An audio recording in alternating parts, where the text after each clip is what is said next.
week when I go to the supermarket, I find myself looking at all kinds of tabloids advertising how to lose 30 billion pounds in 10 days and how to lose 5 sizes in 8 weeks.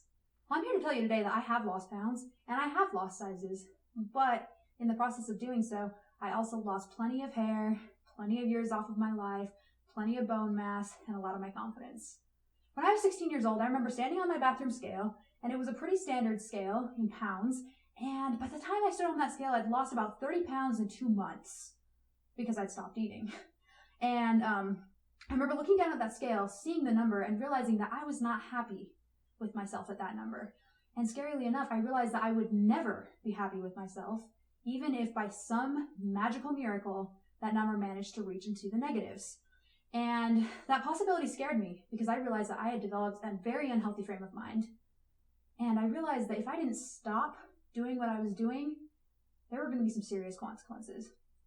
But I didn't stop. And predictably, I landed myself in the hospital at age 17, where I had to have an endoscopy done, which is a procedure where a doctor takes a long scope and a camera and sticks them down your throat to see what kind of damage you've done to your insides. And he told me that it was a pretty routine procedure, nothing could go wrong. And when I woke up, I felt like I'd been hit by a truck, and I asked him, "Doc, what happened to me?" And he said, "Your heart was so weak from starvation that it actually stopped on the table, and I had to pump you full of drugs in order to make you come back alive again." Now that should have been my wake-up call, but it wasn't. A couple of years later, I headed off to college, and at college I noticed that there was a lot of fun, a lot of friends, but there was also a lot of food at every social gathering. And it wasn't always carrot sticks and celery. It was fatty, sugary, completely delicious foods that I'd labeled as forbidden. But if I didn't eat these foods, I wouldn't really be accepted into the college lifestyle. And so I indulged in these foods, and then I'd feel guilty, so I'd throw them up. And after a while, I began thinking, hey, if I'm just throwing this up anyway, why don't I eat more? And so I would binge and purge and binge and purge, and it would burn my throat, and it kept me from going to social gatherings, and it kept me from going to work, and it kept me from going to class.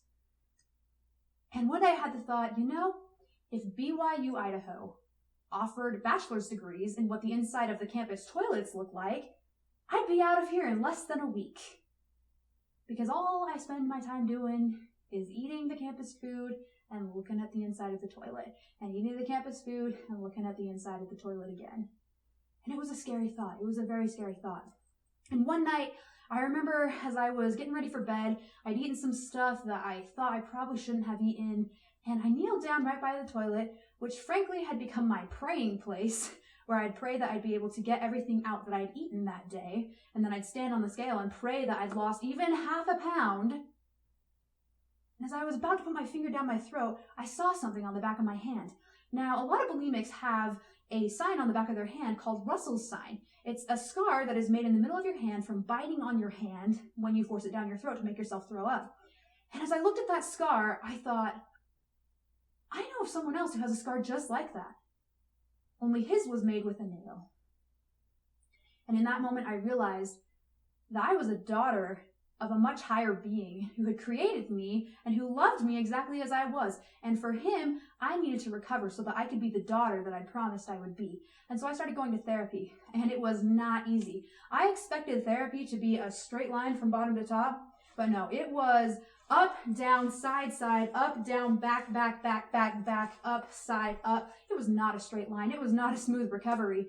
And I realized that even though I was having a hard time, Heavenly Father was still rooting for me. He still wanted me to recover. He still wanted me to love the body that he'd created and labeled as his finest work. And I felt that in a way, by trashing my body, I was mocking his finest work. And so I set my mind to recovering, and it was not easy. It was the hardest thing I've ever had to do because I had to get down to the root of my problems rather than just slapping a Band-Aid on the symptoms.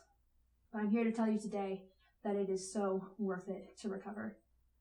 So why am I here? Why am I sharing my story? Well, it's because, statistically speaking, there are probably several people within the sound of my voice that have struggled with eating disorders or are struggling with them, or not even eating disorders, just their own self-image. And I'm here to tell you that contrary to what I believed when I was 16 years old, recovery really is better, and the grass is greener on the other side.